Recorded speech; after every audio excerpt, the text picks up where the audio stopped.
Hello everyone, আমি প্রিয়াঙ্কা দে Taro freedom. আজকে যে টপিকটা নিয়ে কথা বলবো সেটা হচ্ছে ত্রিপাদ দোষ, দ্বিপাদ দোষ, একপাদ দোষ। এই দোষগুলোর নাম সবাই আমরা হয়তো জানি। মানুষ মারা যাওয়ার পরে অনেক সময় কিন্তু অনেকের দোষ লাগে, একপাদ দোষ লাগে, দ্বিপাদ দোষ লাগে, ত্রিপাদ দোষ লাগে। ত্রিপাদ দোষটা বেশি ব্রাহ্মণদের অনুযায়ী বেশি ভয়ঙ্কর। তো এই দোষ কিন্তু লাগে অনেক সময়। মৃত্যুর সময় খারাপ টাইম থাকলে সেটাকে এই দোষে ধরা হয়, কাউন্ট করা হয়। যার অল্প খারাপ দোষ তার একপাদ দোষ, যার অল্প একটু বেশি খারাপ দোষ তার দ্বিপাদ দোষ, যার খুব খারাপ দোষ, খুব খারাপ টাইমে সে মারা গেছে তাকে ত্রিপাদ দোষ বলা হয়। এবার ব্রাহ্মণদের কথা অনুযায়ী কিন্তু ঠাকুরের কথা অনুযায়ী না, যে দোষ লাগলে পরে যে মারা গেছে তার একটা আক্রোশ থাকে বাড়ির অন্যান্য ফ্যামিলি মেম্বারদের প্রতি। তো 40 দিন 30 দিন, 1 মাস, 40 দিন, 45 দিনের মধ্যে একটা যজ্ঞ করতে হয়। যজ্ঞ করলে সব এই দোষগুলো কেটে যায়। আর যজ্ঞ না করলে যে মারা গেছে সে নাকি ফ্যামিলি মেম্বার থেকে যে কোনো একজনকে, দুজনকে, তিনজনকে কিন্তু নিজের সাথে নিয়ে যেতে পারে। মৃত্যু হতে পারে, পরপর অনেকের মৃত্যু হতে পারে যদি দোষটা কাটানো না হয়। অনেকের আবার খুব ভালো টাইমে মৃত্যু হয়, তখন তাদের দোষ লাগে না। তো এবার আসি আসল ব্যাপারটা। এটার ব্যাপারটা কি অনেকেই জানে না, অনেকেই ভয় পেয়ে যায় যে হ্যাঁ সত্যি। অনেকে আবার এই ভয়ের চোটে যার যে মারা গেছে তাকে ঘরে দেখতে শুরু করে। তো এই ব্যাপারটা কি আজকে এক্স্যাক্টলি একটু খুলে বলার চেষ্টা করি, যতটুকু আমি বুঝতে পেরেছি, আমি উদ্ধার করতে পেরেছি। প্রথম কথা হচ্ছে, যে মারা গেছে সে তার কর্ম নিয়ে মারা গেছে। তার কর্ম ভালো ছিল না বলে সে সেই খারাপ টাইমটাই মারা গেছে। খারাপ টাইমটা কেন মারা গেছে সেটা হচ্ছে প্রথম কোশ্চেন। তার কর্ম ভালো ছিল না, এই জন্য সে খারাপ টাইমে মারা গেছে। তার যদি কর্ম ভালো হতো তাহলে তার কোনো দোষ লাগতো না, সে ভালো টাইমে মারা যেত। একাদশীতে যে মারা যায়, এটা মানে শোনা কথা অবশ্যই, একাদশীতে যে মারা যায় তার একদম মোক্ষ প্রাপ্তি হয়, তার আর সেকেন্ড টাইম জন্ম নিতে হয় না। নর্মাল টাইমে মারা গেলেও খুব ভালো। যাদের এই দোষ পড়ে তার মানে তাদের জীবনে খুব খারাপ কর্ম আছে, এই জন্য তারা আত্মারা বেরোনোর টাইমও খারাপ টাইমটাই তারা আত্মারা বেরিয়েছে, কারণ তার খারাপ কর্ম আছে। সেটা তার সাথে রিলেটেড, সেটা বাদ বাকি ফ্যামিলি মেম্বারদের সাথে কিন্তু একদমই রিলেটেড হয় না। এটা একমাত্র ব্রাহ্মণদের সত্যি কথা কামাই করার একটা ধান্দা, যে এই দোষ বের করতে পারলেই একটা যজ্ঞ করব, বড় ধরনের একটা অ্যামাউন্ট পাবো। ব্যাপারটা সেরকম একদমই না।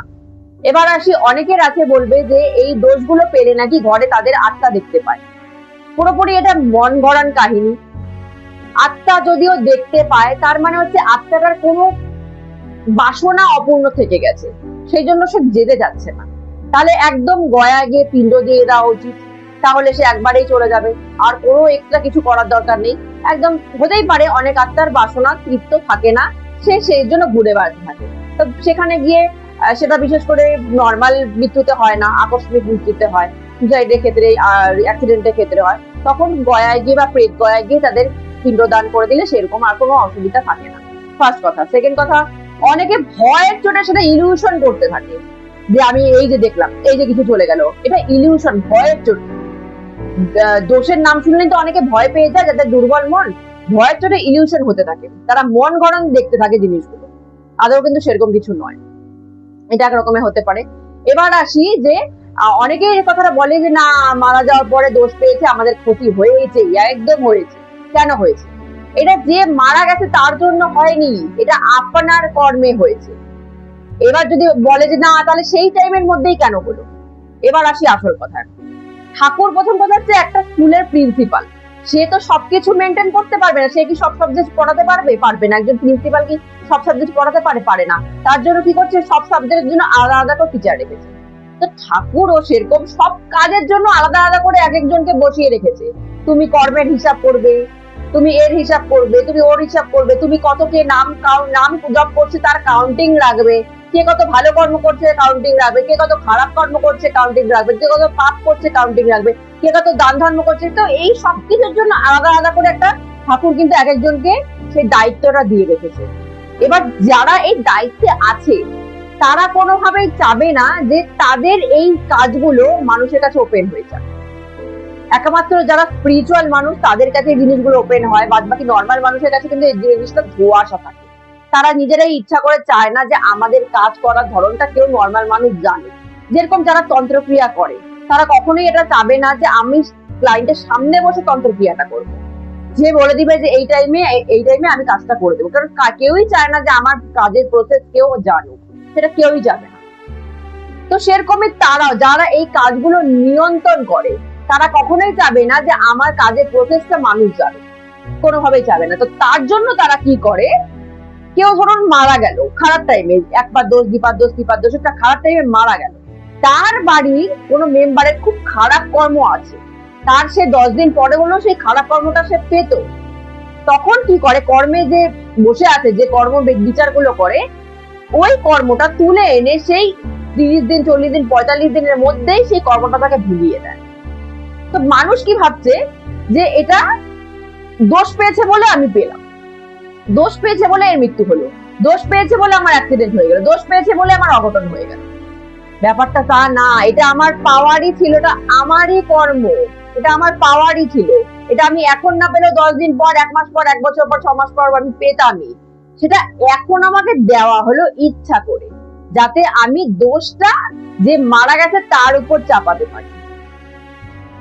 মানে কর্ম এতটা মানে ইলিউশন ক্রিয়েট করে, মানুষের মাইন্ড নিয়ে মায়া ক্রিয়েট করে, যে সে জানতেই দেবে না যে এটা তোমারই কর্ম ছিল, তুমি আজকে না পেলেও সেটা 6 মাস পর পেতাই, সেটা এখনই দিয়ে দেয়। তাহলে দোষটা কার ঘাড়ে যাচ্ছে, যে মারা গেল তার ঘাড়ে চলে যাচ্ছে। মানে আমরা কর্মের থেকে ধোঁয়াশা থেকে যাচ্ছি, আমরা আসল কর্মের রহস্যটা জানতে পারছি না, সে কিভাবে ওয়ার্কটা করছে, সে কখন কার উপর ওয়ার্কটা চাপাচ্ছে, আমরা সেটা জানতেই পারবো না।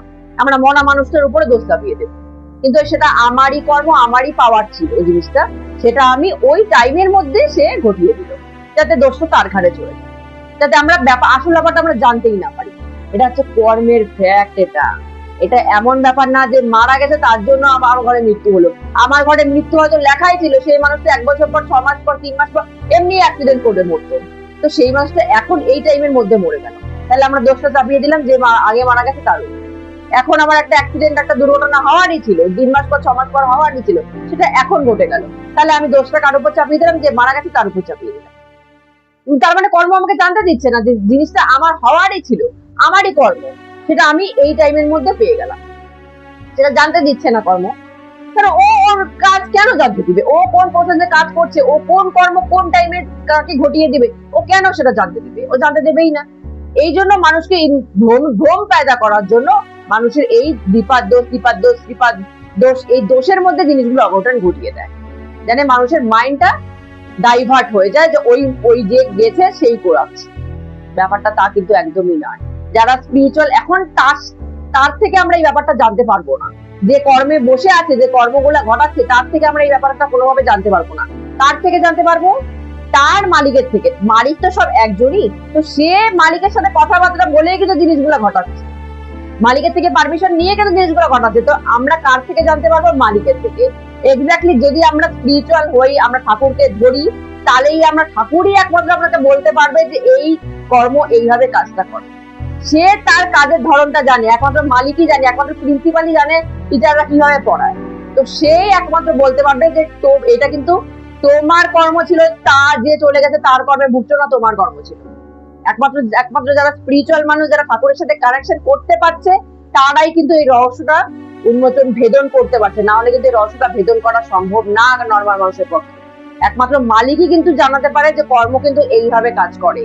সুতরাং তোমারই কর্ম, অন্য কারোর উপর দোষ চাপায়ও না, যে বেঁচে আছে বা যে মারা গেছে তার উপর দোষটা চাপিও না, তোমারই কর্ম, সেটা মালিক কিন্তু আমাদেরকে জানিয়ে দেবে, যদি তার সাথে আমরা কানেকশনটা করতে পারি। এটা নর্মালি কিন্তু জানা যায়, এই রহস্যটা ভেদ করা কিন্তু সম্ভব নয়। এটা কিন্তু একমাত্র ঠাকুরের পক্ষেই যারা কানেক্টেড তারাই কিন্তু এই জিনিসগুলো জানতে পারে। আজকের মধ্যে এখানেই স্টপ করছি। জয়।